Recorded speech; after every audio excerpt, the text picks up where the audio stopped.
Oscar Leonard Pistorius nasceu em 22 de outubro de 1986, em Sandton, um município metropolitano da cidade de Joanesburgo, na África do Sul. Filho de Henk Pistorius e Sheila Pistorius, ele tem um irmão mais velho chamado Carl e uma irmã mais nova chamada Aimee. Pistorius nasceu sem os ossos que unem os joelhos aos tornozelos e precisou amputar as duas pernas do joelho para baixo quando tinha apenas 11 meses de vida.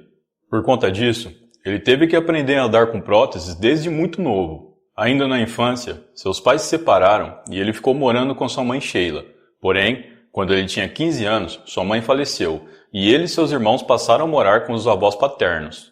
Mais tarde, Pistorius diria que sua mãe foi um grande exemplo em sua vida, acreditando grande parte de suas vitórias no esporte a ela. Já na adolescência, ele se mostrou apaixonado por esportes, e apesar de sua deficiência, ele tinha um ótimo desempenho. Ele jogou polo aquático, tênis e até chegou a fazer parte de clubes de luta olímpica. Um dos seus treinadores, chamado Jane Brooks, disse que só percebeu que Pistorius não tinha as duas pernas 6 meses depois que começou a treiná-lo. Jane ainda disse que Pistorius era capaz de fazer muitos exercícios, incluindo pular e flexões. Aos 17 anos, Pistorius descobriu o esporte que mudaria sua vida para sempre: a corrida. E foi na pista da Universidade de Pretória que o atleta iniciou sua trajetória, que em 8 anos lhe dariam 6 medalhas de ouro em Paralimpíadas e 7 recordes mundiais de velocidade. Pistorius foi considerado o primeiro atleta paralímpico da história a competir em pé de igualdade com atletas que não eram deficientes, em nível mundial e olímpico, se tornando conhecido como Blade Runner, metade homem e metade máquina, por conta de suas próteses finas feitas de fibra de carbono. Em 2006, ele iniciou seus estudos em bacharel em comércio pela Universidade de Pretória, mas devido ao seu treinamento intenso, ele teve que reduzir as suas disciplinas. Ele chegou até a comentar em uma entrevista que sabia que não se formaria em breve, mas que pretendia se formar até os 30 anos. Em 2008, sua participação nas Olimpíadas de Pequim foi rejeitada pela Associação Internacional de Federações de Atletismo, por considerar que suas próteses lhe davam vantagem em relação aos demais atletas. Pistorius recorreu da decisão, e em maio de 2008 a decisão foi revista, mas mesmo assim ele não conseguiu obter a marca mínima necessária para se qualificar. Em 1º de setembro de 2011, Pistorius competiu com atletas não deficientes em prova oficial válida pelo Campeonato Mundial de Atletismo na Coreia do Sul, alcançando a fase semifinal na prova de 400 metros rasos e no revezamento de 4 por 100. A carreira esportiva de Pistorius só decolava. Ele era muito admirado na África do Sul. O jovem que nasceu deficiente e que, ao invés de se curvar às adversidades que pudessem limitá-lo, escolheu treinar e treinar, se tornando um dos maiores atletas do mundo. No auge de sua carreira, ele chegava a faturar cerca de 2 milhões de dólares por ano, mais de 10 milhões de reais convertidos no câmbio atual.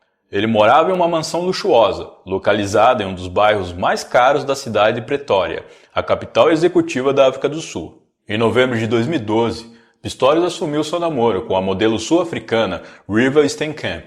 Reeva tinha 29 anos na época. Além de modelo, ela era apresentadora de TV e advogada, e sonhava em abrir um centro de ajuda a vítimas de abuso na África do Sul. Para quem não sabe, a África do Sul é considerado um dos países mais perigosos para as mulheres.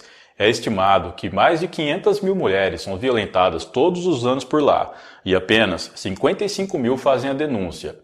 Vale lembrar que a África do Sul é um país pequeno, com uma população estimada em cerca de 58 milhões de habitantes. Voltando ao caso, Reeva, assim como Pistorius, era bem famosa. Ela chegou até ser considerada como uma das 100 mulheres mais sexys do mundo por uma revista inglesa. E quando o namoro dos dois foi a público, eles se tornaram o casal mais querido do país. Os dois já falavam em noivado e faziam vários planos juntos. Aos olhos de todos, eram um casal perfeito. Na madrugada do dia 14 de fevereiro de 2013, Dia dos Namorados na África do Sul, o sonho do casal perfeito terminou de maneira trágica. Reeva Steenkamp foi morta por 3 tiros disparados por Oscar Pistorius. Segundo a versão de Pistorius, ele e Reeva combinaram de passar a noite do Dia dos Namorados juntos para comemorar, e então ela foi dormir na mansão dele.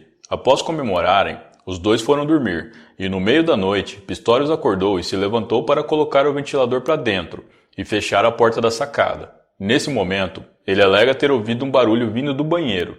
Assustado, ele pegou sua arma que guardava próximo ao travesseiro e foi até o local. Pistorius disse que acreditava que o responsável pelo barulho fosse um assaltante e que, por medo, ele decidiu atirar 4 vezes contra a porta do banheiro que estava trancada e assim atingir o criminoso. Depois de efetuar os 4 disparos, ele, muito preocupado, foi ver como Riva estava e, ao olhar para a cama, se deu conta de que ela não estava lá. Desesperado, Pistorius foi em direção ao banheiro e arrombou a porta usando um taco de cricket. Assim que entrou, ele se deparou com Riva gravemente ferida. Dos 4 tiros que Pistorius disparou, 3 acertaram a modelo, um no braço, um no quadril e outro na cabeça. Segundo Pistorius, ela ainda estava viva, mas não resistiu aos ferimentos e morreu nos braços dele antes do socorro chegar. Pistorius nunca negou que atirou em Riva, mas sempre alegou que foi um acidente, e essa foi sua versão dos fatos. Ele foi preso e pagou uma fiança equivalente a R$200 mil para responder o processo em liberdade. Em 3 de março de 2014, se deu início ao julgamento de Pistorius no Supremo Tribunal de Pretória. A defesa se utilizou das mesmas alegações do réu, argumentando que tudo foi um trágico acidente. Já a acusação argumentou que na noite do crime, Pistorius e Riva haviam discutido e que a modelo, por medo, acabou se trancando no banheiro. Em seguida, Pistorius pegou sua arma e efetuou 4 disparos pela porta, na intenção de matá-la.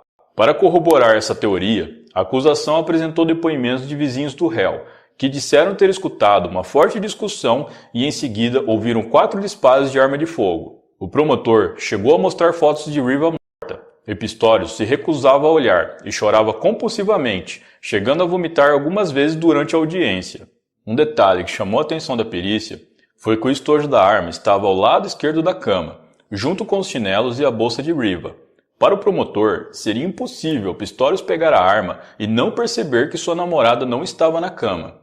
Também surgiram informações de que Pistorius e Riva já haviam tido outras discussões e brigas.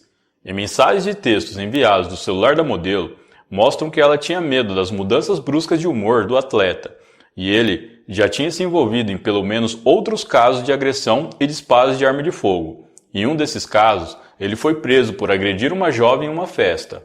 A defesa também apresentou testemunhas que eram vizinhos do réu, e todos disseram que não ouviram discussão alguma, só os disparos e em seguida Pistorius desesperado gritando por ajuda.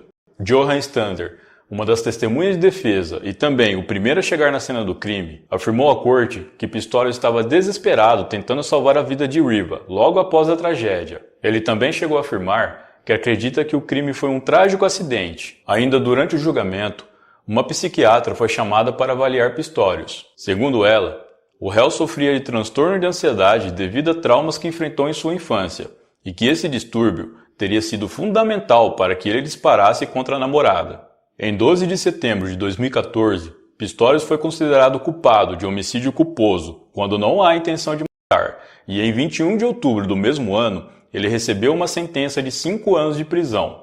Essa sentença não agradou em nada à promotoria, que nos anos seguintes recorreram, alegando que a pena dada a Pistorius foi muito branda. Em 24 de novembro de 2017, mais de 4 anos após o crime, a justiça sul-africana aumentou a sentença de prisão de Pistorius para 13 anos e 5 meses. Em dezembro do mesmo ano, a defesa de Pistorius entrou com um recurso no Tribunal Constitucional para apelar da sentença recém-aumentada. No entanto, o recurso foi negado em março de 2018 e a sentença de 13 anos foi mantida. E você, acredita que foi um acidente ou um crime intencional?